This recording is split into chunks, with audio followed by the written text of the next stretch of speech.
L'intitulé de ma présentation, ça va être orienté imagerie, c'est ce que je fais quotidiennement, donc intérêt de la TEP TDM au FDG dans le cancer colorectal. Ça sera en quelque sorte une aide comment voir un TEP TDM pour le cancer colorectal. Donc voici le plan de ma présentation. Donc le cancer colorectal est le troisième cancer dans le monde et le deuxième en taux de mortalité. En France, selon les statistiques, en 2023, il y a 47 000 nouveaux cas par an, et en Algérie, selon les dernières statistiques de l'INSP 2021, 6 500 nouveaux cas par an. L'histologie dominante, c'est l'adénocarcinome. Il y a d'autres histologies plus rares, les lymphomes qui sont souvent des maltes, les gystes et les carcinoïdes. On voit bien la survie selon le stade qui est très altérée pour le stade 4, aux alentours de 13%. Avant de commencer pour le cancer colorectal, le premier cas de figure qu'on découvre souvent dans nos TEP, ça veut dire la découverte ou la détection d'un foyer hypermétabolique digestif sur une TEP. Est-ce qu'il faut explorer ou bien non? Il faut savoir que la sensibilité de détection des cancers colorectaux par la TEP est excellente, de l'ordre de 90%, mais une spécificité est faible. Pourquoi? Parce que même les lésions précancéreuses, à savoir les dysplasies de bas grade ou de haut grade, peuvent fixer le FDG. Et donc, on a une estimation entre 20 à 45% d'adénocarcinome sur ces foyers détectés sur toute TEP confondue. Voici un exemple montrant un polype hypermétabolique. On voit bien l'hypermétabolisme intense et aussi le polype dysplasique, ce qui n'est pas toujours le cas. Parce qu'il ne faut pas oublier que l'intestin, ou plutôt le système digestif, il n'est pas statique, il y a du péristaltisme. Et donc, par exemple, dans ce cas, sur la coupe petit axe, on voit le foyer, mais on ne voit pas d'épaississement sur le scanner, alors que sur les coupes coronales, on voit bien l'épaississement en décalage comparativement à la TEP. Voici les différents patterns qu'on peut voir sur les MIP, sur nos TEP, de l'absence de fixation jusqu'à la fixation diffuse dans le cas de la prise de metformine. Cette slide, c'est un cas qui montre vraiment la problématique. Chez le même patient, on a le cancer du sigmoïde, on voit bien l'épaississement hypermétabolique avec la densification de la graisse adjacente et les microganglions associés. On voit un autre foyer sur le côlon descendant qui s'est avéré un polype dysplasique de haut grade, et on voit bien un hypermétabolisme sur le côlon ascendant qui s'est avéré non spécifique, ça veut dire qu'il n'y a rien à l'endoscopie. Et donc la mise en évidence d'un hypermétabolisme colorectal, quand il est focal, doit donc être pris en considération et conduire à une endoscopie, quelle que soit l'indication de la TEP, compte tenu de l'incidence élevée des lésions précancéreuses des cancers colorectaux. Pour le bilan d'extension initiale, c'est basé sur la classification TNM, et surtout ce qu'on va voir, nous, en TEP, ça sera les T4, à savoir le T4A, là où il y a infiltration de la graisse du péritoine viscéral, ou le T4B, s'il y a infiltration des organes de voisinage. Actuellement, le bilan d'extension initiale, il est basé sur le scanner thoraco-abdominopelvien qui permet la localisation et de préciser le T, surtout le T4, notamment l'extension aux organes de voisinage ou le péritoine. Aussi l'extension ganglionnaire pour différencier entre les ganglions régionaux et les ganglions métastatiques. Donc là, j'ai mis tous les ganglions régionaux, ça veut dire qu'ils ne sont pas métastatiques. Tous les ganglions qui ne sont pas mentionnés sont considérés métastatiques pour le côlon et pour le rectum. Et par la suite, il y a le relais, en fait, il y a le relais primaire et le relais secondaire. Le relais secondaire, ça, pour le côlon droit et le transverse, ça se termine sur l'artère mésentérique supérieure, et le côlon gauche et le sigmoïde dans l'artère mésentérique inférieure. Il faut savoir que la présence d'adénopathie n'a pas d'impact sur la prise en charge thérapeutique immédiate du cancer colique qui est chirurgical, savoir une colectomie avec curage des aires ganglionnaires de drainage. Voici un premier cas, recherche de primitifs devant la découverte de métastases hépatiques, et la TEP a montré l'épaississement hypermétabolique du sigmoïde avec densification de la graisse adjacente et le drainage ganglionnaire, à savoir le mésorectum et l'atteinte métastatique pulmonaire connue, hépatique connue. Pour le rectum, c'est l'IRM qui reste la méthode de choix pour l'étude loco-régionale de la tumeur, des ganglions mésorectaux et des chaînes hélio-obturatrices. Pour la TEP, intérêt de signaler toute adénopathie en dehors du fascia pararectal car le curage ganglionnaire n'est pas systématique. Donc la TEP, elle n'induit pas un changement de stade pour le T ou pour le N, comparativement à l'imagerie morphologique. Elle intervient également pour l'atteinte métastatique, qui est de 20, qui peut aller jusqu'à 40% au diagnostic initial et dominé par le foie à presque 50%, avec une survie à 5 ans pour le stade 4 aux alentours de 13%. La chirurgie reste le seul traitement curatif des métastases et intérêt de la TEP avant la chirurgie des métastases pour dépister les métastases occultes. Il y a le M1A où l'atteinte métastatique elle est limitée à un seul organe. Aussi l'atteinte ganglionnaire, par exemple iliaque externe ou commune qui est considérée aussi métastatique. Et le M1B s'il y a atteinte du péritoine ou plusieurs organes. Donc l'intérêt de la TEP pour la stadification initiale, chez qui s'il y a une anomalie à l'imagerie morphologique, donc ils n'arrivent pas à trancher sur le scanner ou sur l'IRM. S'il y a des métastases hépatiques connues et résécables, la TEP est utile pour s'assurer de l'absence d'éventuelles autres métastases à distance. Et s'il y a des métastases pulmonaires connues, la TEP est utile afin de s'assurer de l'absence de métastases extra-pulmonaires. Pour les métastases hépatiques, la TEP a une bonne sensibilité, une spécificité meilleure que la TDM et l'IRM. Ce qu'il faut décrire le médecin nucléaire sur le compte rendu. Pour les métastases hépatiques, déjà le nombre pour savoir est-ce qu'ils sont résécables ou bien non, la taille, parce que ça indique ou non la thermoablation. Il faut savoir que la thermoablation elle est indiquée pour les tumeurs de 1 à 1,5 cm. Donc les tumeurs qui dépassent 1,5 cm, ça sera difficile de les traiter par thermoablation. La localisation, fois droit, fois gauche, ou idéalement par segment, et les localisations sous-capsulaires parce qu'il y a une possibilité de résection type wedge. Attention aux métastases soufréniques avec effet scalloping. Voilà ce qu'on appelle un effet scalloping, ça veut dire que c'est une atteinte péritoniale qui fait une invagination sur le parenchyme, ou hépatique ou même splénique. Et souvent, c'est vu dans les histologies mucineuses. Voici un cas adressé pour caractérisation de nodules hépatiques. Et la TEP montre l'épaississement hypermétabolique du côlon sigmoïde, l'atteinte ganglionnaire et les métastases, plutôt les nodules hépatiques qui fixent, donc qui sont considérés comme métastatiques.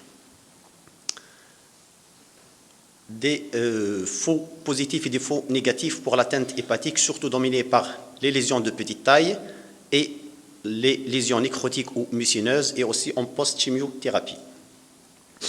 Pour les métastases extra-hépatiques, la TEP aussi a une bonne sensibilité beaucoup plus supérieure à la TDM et une spécificité pareille, dominée par les métastases pulmonaires dans 10 à 25% des patients. Ce n'est pas toujours la présentation typique d'atteinte de maladies secondaires, à savoir des nodules qui sont à contour lisse, des bases. Non, ça peut prendre toute forme, même ça ressemble à un cancer primitif, ça veut dire spéculé et à contour flou. Donc, intérêt de la TEP pour les nodules pulmonaires, avant résection de métastases pulmonaires pour s'assurer de l'absence d'autres sites extra-pulmonaires et détection de l'atteinte ganglionnaire médiastinale en cas de métastase pulmonaire de cancer colorectal. Voici un cas de diagnostic initial devant une tumeur du rectum. Et là, on voit bien que le nodule il est très intensément hypermétabolique, donc considéré comme métastatique. Un cas pareil. Les métastases péritoniales. À l'inverse de l'ovaire, là pour le côlon, il faut que ça soit le mécanisme d'invasion, c'est l'invasion locale. Ça veut dire qu'il faut qu'il y ait une invasion locale avant de s'étendre vers le péritoine. Voici un cas d'une métastase péritoniale de la gouttière paritocolique droite. Et donc, l'impact de la TEP TDM dans la stadification initiale, elle induit un changement de stade chez environ 30% des patients, avec une modification de stratégie thérapeutique de 24% pour le côlon et de 32% pour le rectum. Deuxième grande indication, c'est diagnostic et bilan de récidive. Ce tableau montre clairement que plus la maladie est initialement agressive, plus la probabilité de récidive est importante. Donc, pour le bilan de récidive, chez des patients présentant une augmentation de l'ACE, la TEP est à la fois plus sensible et plus spécifique que l'imagerie conventionnelle pour détecter les sites de récidive, à savoir une sensibilité et une spécificité de 94 et 92%. Et aussi dans les situations, parce qu'en fait, on surveille par les ACE, mais c'est pas toujours, ça veut dire, là, ils se positivent pas toujours. Donc, dans les situations où il y a normalité de l'ACE avec suspicion clinique ou d'imagerie morphologique, la TEP aussi a de bonnes performances. Les sites de récidive, principalement donc c'est autour de l'anastomose, autour des berges de résection, l'atteinte ganglionnaire, les métastases ovariennes ou sacrées, hépatiques, péritoniales ou pulmonaires. Voici un cas de récidive pré-sacrée et de la paroi abdominale chez une femme de 54 ans aux antécédents d'adénocarcinome du sigmoïde. Aussi récidive locale de l'anastomose et envahissement du mésorectum. Là, c'est un autre cas. Patient donc récidive, suspicion de récidive hépatique. La TEP a montré l'hypermétabolisme du nodule hypodense du segment 2. Aussi, elle a montré une atteinte ganglionnaire rétro-péritoniale. Un cas aussi de pratique courante, surtout après radiothérapie pour le cancer du rectum. Il y a des phénomènes de fibrose dans la région pré-sacrée. On n'arrive pas à différencier est-ce que c'est des remaniements fibreux ou c'est de la récidive. Et là, pour ce patient, la TEP a montré un hypermétabolisme intense avec un ACE élevé qui était à 15 et qui a descendu à 6 après radiothérapie. J'attire votre attention sur cette région bien particulière. Attention aux récidives. Attention plutôt aux fistules. Ce qui n'est pas évident toujours de différencier. Pour les fistules, ce qui est actuellement préconisé de confronter au scanner, ça veut dire surtout si on voit de l'air à l'intérieur du remaniement et aussi le contrôle qui reste stable dans le temps. La récidive péritoniale, elle peut être présente dans 5 à 20% au diagnostic initial et dans 10 à 44% à la récidive. C'est un facteur indépendant de mauvais pronostic et pour la survie globale et pour la survie sans progression, aussi il y a ce qu'on appelle la CHIP, la chimiothérapie hyperthermique intrapéritonéale qui augmente de manière significative la survie globale et sans progression par rapport à la chimiothérapie systémique. Voici cette étude qui a montré, un peu ancienne, qui a montré l'intérêt de la CHIP. La TEP a de bonnes performances pour détecter la récidive péritoniale. Surtout, il faut savoir le mécanisme de dissémination péritoniale. Donc, ça suit le trajet du liquide, à savoir, ça descend donc le long des gouttières, plutôt le long du méso, vers le cul-de-sac de Douglas. Ça remonte les gouttières paritocoliques jusqu'en sophrénique.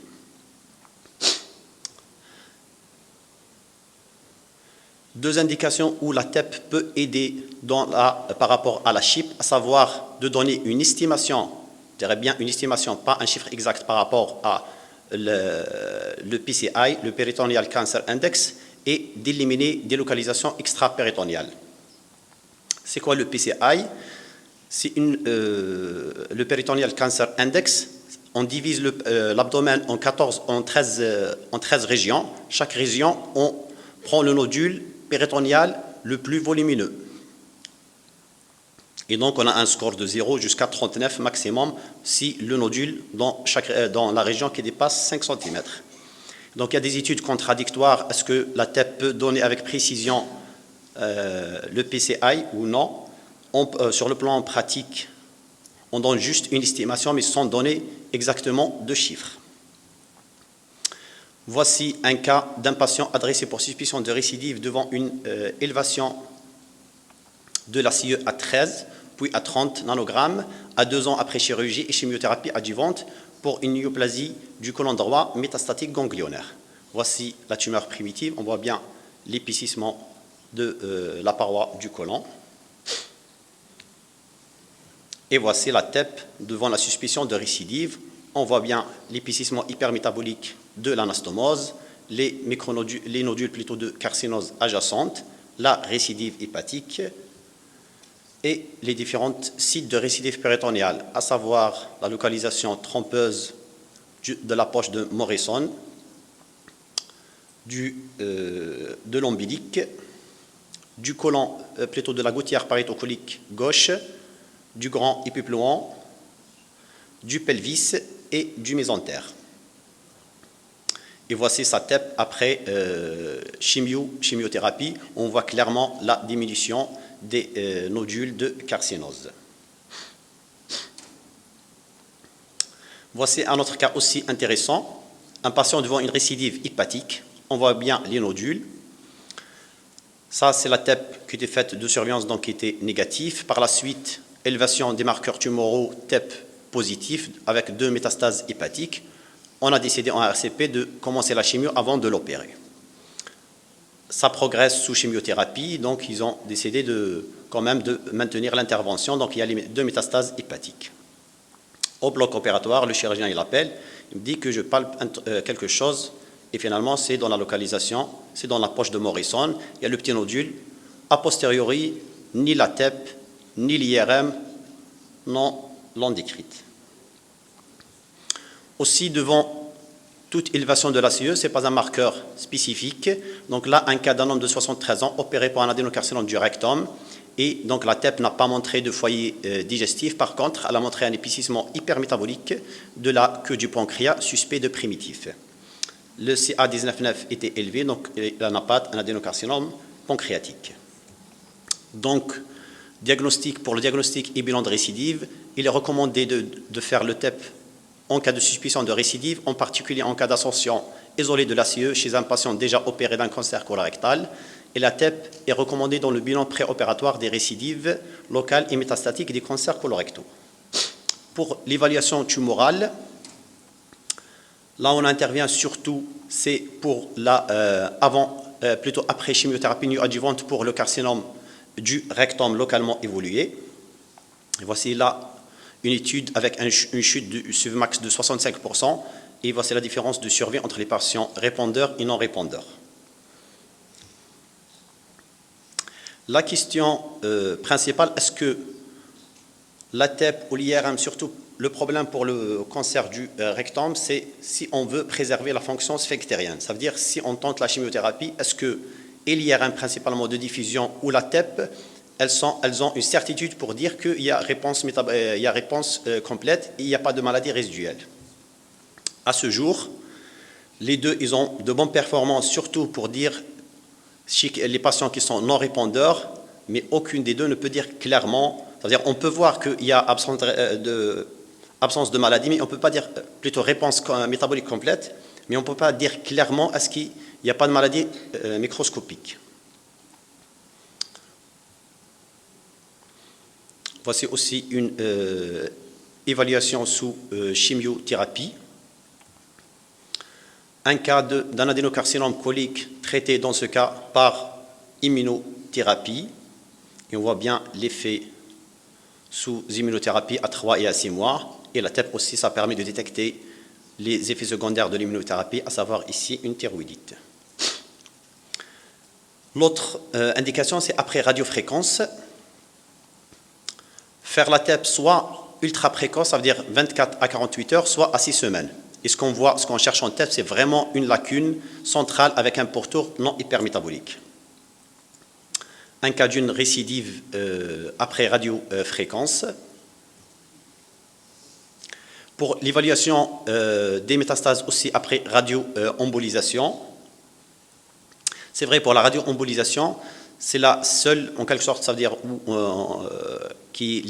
on peut dire qu'il y a un peu de theranostique, mais qui reste beaucoup moins indiqué comparativement au CHC. Donc par rapport à l'évaluation tumorale, elle peut être proposée pour le suivi.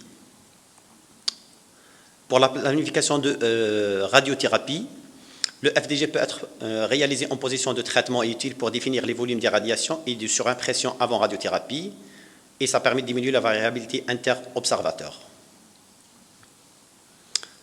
Quelques faux positifs. Donc, la captation physiologique du FDG qui peut être intense, surtout dans le sécom, le côlon ascendant ou la région rectale, ça veut dire ne pas survendre tout foyer hypermétabolique. L'activité physiologique en post-opératoire sommifiée et ne pas la criminer comme étant métastatique. Le péristaltisme avec mauvaise fusion entre les images CT et TEP. Les polypes hyperplasiques et adénomateux fixent le FDG et les fistules et les abcès peuvent fixer le FDG de façon intense. Aussi les autres maladies inflammatoires, à savoir le Crohn, les colites et les diverticulites. Et voici une image d'un diverticule sigmoïdien et qui peut donner une diverticulite et qui fixe intensément en FDG.